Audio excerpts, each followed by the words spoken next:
Alors, vraiment un petit happening. C'est un petit happening. Eh bien, monsieur, bien entendu, moi je suis... Espoir à transmettre pour ce 25e anniversaire des Césars.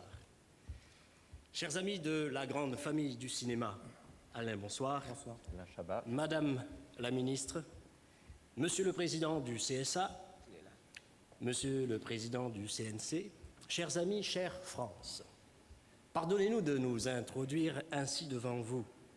Il est vrai qu'il est rare de voir à cette place des citoyens issus des minorités visibles. Au nom de 8 ou 10 millions de ces citoyens, au nom de tous les miens, et ce n'est pas un titre de film, au nom du combat juste et légitime que mène le collectif Égalité pour une véritable représentation de la réalité multiraciale de la France dans tous les médias, dans tous les lieux de la culture, nous tenons à vous dire que la situation que nous subissons depuis trop longtemps bafoue toute notion de dignité humaine. Imaginez seulement, imaginez dans ce pays une télévision qui vous transmettrait exclusivement des images de noirs. Imaginez dans ce pays, dans tous les cinémas, des écrans qui projetteraient exclusivement des histoires entre noirs pour des noirs à l'exclusion de toute autre couleur. Imaginez dans ce pays des écrans publicitaires à la télévision, au cinéma, sur les murs de toutes les grandes villes qui vanteraient des produits de consommation par des noirs. Pour manger, pour boire, pour se laver, pour se distraire, pour se vêtir, pour dormir, pour éduquer nos enfants, bref, pour vivre. Pour vivre simplement chaque instant, chaque jour, chaque semaine, chaque année. Et cela depuis la naissance de la radio, de la télévision et du cinéma. Et vous, chers compatriotes, imaginez que vous soyez absents, invisible.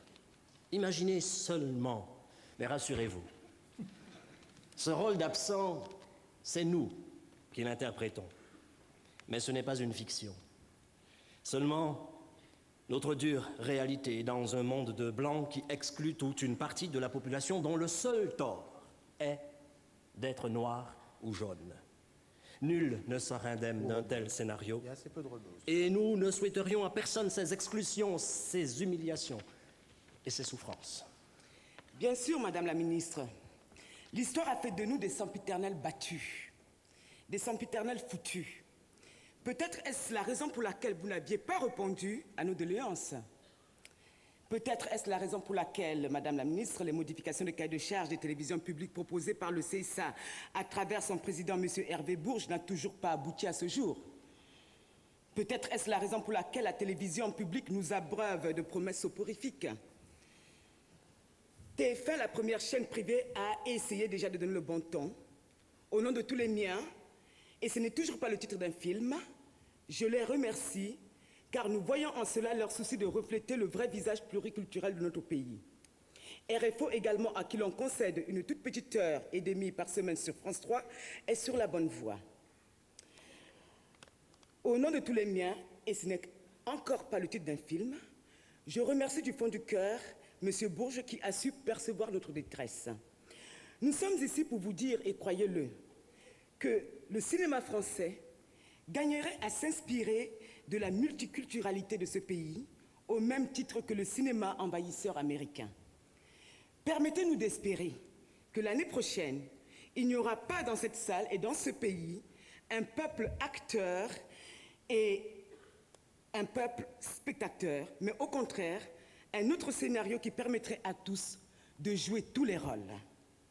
Au nom de tous les miens, oh, combien aurais-je aimé qu'il ne s'agisse là que du titre d'un film, mais ce n'est toujours pas le cas.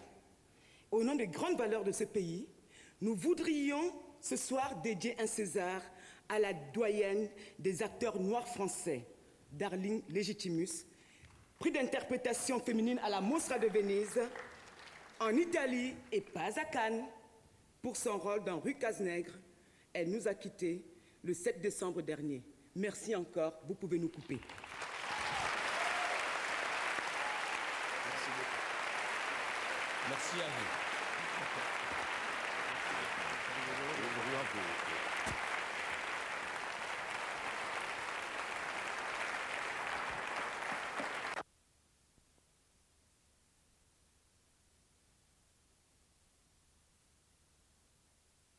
Ça n'a pas été facile, vous l'imaginez. Donc c'est un coup qu'on a monté en 48 heures parce qu'on a pu avoir des invitations qu'il y a seulement 2 jours. Et l'idée c'était d'arriver à accéder au plateau en pleine cérémonie des Césars. En plus on était dans le cadre du 25e anniversaire des Césars. Ça voulait dire également 25 ans de silence concernant l'image du noir dans le cinéma français. Donc c'était l'occasion jamais. Donc ça a été très difficile, on a tout calculé, on a pris tous les risques et puis on a foncé. En plus c'était le direct, donc il n'avait pas le choix de nous laisser parler. Alors pourquoi cette intervention? Alors le but c'était de démontrer par A plus B que notre détermination était totale, que pendant que tout le monde prône le nouveau slogan autour de l'an 2000, on sait très bien que l'an 2000 c'est l'année de la culture de la paix. Nous, on se pose des problèmes concernant ce pays-là. La France est un pays qui ne bouge pas, qui est en train de véhiculer un grand discours républicain, égalité, fraternité, et nous, pour l'instant, en tous les cas, les communautés visibles, et surtout la communauté noire, est totalement exclue du paysage culturel français. Donc on a démarré un travail autour de l'image, donc avec la télévision, et je crois qu'on va de plus en plus s'étendre dans tous les secteurs pour que ce pays reconnaisse enfin sa pluriculturalité. Et nous avons démarré avec un certain nombre de contacts avec tous les responsables des différentes chaînes. Pour l'instant, on est reçu, on a des tout petits résultats, mais ce n'est pas encore assez concret à notre avis. Donc on veut encore pousser plus loin le débat. Nous avons demandé des quotas de façon à ce qu'on puisse enfin prouver par A plus B qu'il y a vraiment des inégalités nous concernant. Et nous savons que ce pays-là, c'est un pays vieux, très vieux, je le dis, et s'il n'y a pas de loi dans ce pays-là, on sait par expérience qu'on ne peut pas attendre sur la bonne volonté des uns et des autres. Ça, c'est très clair. Le fait d'intervenir dans une émission en direct va vous permettre, à votre avis, de toucher un plus large public? Oui, le but c'était, puisque bon, je pense que maintenant tout le monde connaît l'existence du collectif Égalité, et je rappelle quand même que c'est à l'initiative de Calix Beyala. Tout le monde sait le combat que nous menons. L'essentiel pour nous maintenant, c'est d'atteindre le large public. C'est-à-dire maintenant, on doit pouvoir s'adresser à la France entière. Pour l'instant, c'est une petite minorité qui semble s'occuper et s'interroger de cette question-là. C'est un problème national. Nous sommes des citoyens à part entière, comme n'importe quel citoyen de ce pays-là. Nous contribuons à son enrichissement. Pour l'instant, nous n'existons que sur le plan sportif, mais ça rappelle aussi une certaine période. Je ne veux pas revenir en arrière, mais nous ne sommes pas bons uniquement qu'avec des muscles. Nous avons de la matière grise, nos enfants nous regardent, nos enfants grandissent dans ce pays-là. Nous devons avoir de grands exemples à leur montrer. Nous devons avoir une représentation à l'image. L'image est dans tous les foyers. Donc, il est vraiment indispensable que les Français sachent que nous sommes aussi des Français, mais qui comprennent aussi pourquoi nous sommes devenus Français, qui comprennent c'est quoi l'histoire de France. Pour l'instant, on fait en sorte que les Français restent des ignares. Je trouve que c'est dur.